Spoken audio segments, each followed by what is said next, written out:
Alors, au niveau des postures, il faut bien comprendre que, petit 1, le ventre peut être libre d'agir. Ensuite, les postures ne sont qu'apparence. Prenons par exemple Yoi. Normalement, le poids du corps est bien centré entre les deux pieds. Néanmoins, lorsqu'on est par exemple au début d'un kata, ce poids du corps ne sera bien centré qu'à l'instant où on prendra la posture. Dès que l'on aura déterminé quel est l'adversaire qui va agir, dès que l'on aura pu percevoir ce qui va se passer, le poids du corps va imperceptiblement se décaler vers une jambe ou vers l'autre.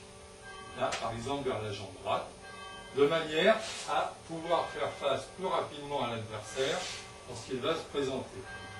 Le fait de garder le poids du corps centré est une erreur. Même chose dans les Kibadachi. Kibadachi, c'est un temps dans un kata, c'est le moment où le poids du corps est axé entre les deux jambes. Et ce n'est qu'un temps. Dès qu'on agit, le poids du corps doit se déplacer vers une jambe ou vers l'autre, suivant si on est en attaque ou en parade. Bon. Si je pars une attaque sur ma droite, par exemple, je vais décaler le poids du corps sur ma gauche. Ensuite, ramener le poids du corps au centre pour saisir, le décaler à nouveau vers l'arrière, et ensuite venir en attaque en décalant le poids du corps dans la direction de mon adversaire. Si je laisse mon poids du corps centré, mon bassin n'est pas libre, mes mouvements sont complètement fermés sur moi, et il n'y a aucune action réelle par rapport à l'adversaire. Il faut utiliser les forces, et il est évident que si vous tirez un adversaire en passant le poids du corps sur la jambe arrière, vous allez avoir de la force pour l'amener à vous et de la force pour contre-attaquer. Dans le cas contraire, ça sera uniquement la force des bras, ça sera des petits mouvements étriqués, et ça n'aura rien à voir avec un kata et rien à voir avec un combat. Il ne faut pas mélanger ce qu'on nous apprend pour les petits débutants et la réalité du combat, où on a besoin d'utiliser le poids du corps complètement, d'utiliser toutes les impulsions du ventre, et vraiment d'agir sur un poids, sur un adversaire qu'on doit tirer. Petit détail sur les postures, il faut toujours éviter les postures très basses et les postures très hautes. Il faut plutôt des postures, dirais-je, semi-accroupies, qui permettent aussi bien d'utiliser les forces d'élévation que d'abaissement sans problème. Il faut donc toujours pouvoir se déplacer vers le haut, vers le bas, jamais être à une extrême. Au niveau des rotations, c'est pareil. Il faut toujours pouvoir agir. Il ne faut pas se bloquer dans une extrême complète où on ne va pas pouvoir aller plus loin en arrière. Ou alors, il faut que le corps suive et que l'action suive. Un autre point important dans l'utilisation des forces, c'est ce qu'on appelle les zones de force. C'est-à-dire que si vous donnez, par exemple, un tsuki, s'il est bien dans l'axe de votre corps, vous avez une meilleure contraction, aussi bien dorsale, pectorale. Donc, vous avez la meilleure force. Pour vous en assurer, vous pouvez travailler par pousser, c'est-à-dire vous vous mettez devant un mur et vous poussez sur le mur avec la main en position. Cette même position se retrouve dans Kagitsuki. La position du coude est la même. La zone de force est bonne. Udeuke, c'est pareil. Au niveau zone de force, distance par rapport au coude, le bras bien fléchi. Et vous terminez l'action, l'impact a lieu, position de force, et l'action est terminée par la rotation du bassin qui finit de pousser. Ce qu'il ne faut pas, c'est ouvrir.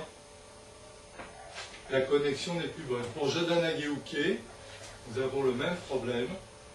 Si la parade se fait à ce niveau-là, la force est bonne. À ce niveau-là, non seulement il y a un manque de force, mais en plus, les os du poignet sont relativement fragiles et c'est pas agréable de se prendre un coup à cet endroit-là. Donc, respectez les zones de force en plus de l'utilisation du ventre. Un petit détail sur les katas et au niveau des bunkai. Lorsque l'on fait une interprétation, il ne faut pas oublier ce qui se passe autour. Je veux dire par là, par exemple, prenons un exemple au début des Yan Shodan. Si vous faites Gedan Barai, Hachuki sur votre adversaire. Si votre intention est d'enchaîner avec une projection, vous avez plusieurs solutions. Vous pouvez vouloir projeter en tirant l'adversaire pour aller vers l'arrière. Bon, ben à ce moment-là, il ne faut pas oublier que vous tirez un foie qui peut être plus ou moins gênant, qui peut vous entraîner, résister, mais que derrière vous, dans le kata, vous êtes censé avoir d'autres adversaires. Donc là, dans un premier temps, vous ne savez pas où vous allez et vous vous accrochez à un adversaire. Bon, pour moi, c'est une erreur. Si votre adversaire voulait le projeter, faites-le, mais faites-le en tournant vers l'avant, dans un sens ou dans l'autre, mais absolument pas en reculant de dos vers un adversaire potentiel. Vous ne savez pas ce que vous avez derrière votre dos, pensez-y toujours, quel que soit le bunkai que vous faites dans un kata, demandez-vous toujours ce qui peut arriver en fonction de l'action que vous choisissez. Des projections hors kata ou n'importe quelle interprétation hors kata, il n'y a aucun problème puisqu'on ne tient pas compte des autres adversaires. Les interprétations bunkai en considérant qu'on n'a qu'un seul adversaire, aucun problème. Et dans le cadre du kata, toujours se demander quelles seront les conséquences de l'action par rapport aux adversaires hypothétiques. Et ce travail de l'esprit est très important, parce qu'en combat réel, les erreurs que l'on commet en kata, on les commettra en combat réel. Et si on s'imagine qu'on va pouvoir se colter un adversaire, si on peut dire, alors que les autres sont dans notre dos, il ne faut pas rêver. Hein. Si les adversaires sont dans le dos, on pivote, on esquive, on se déplace et on reprend de face. Mais on ne reste pas de dos à s'accrocher à un adversaire qui va nous retarder, qui va nous limiter dans nos mouvements.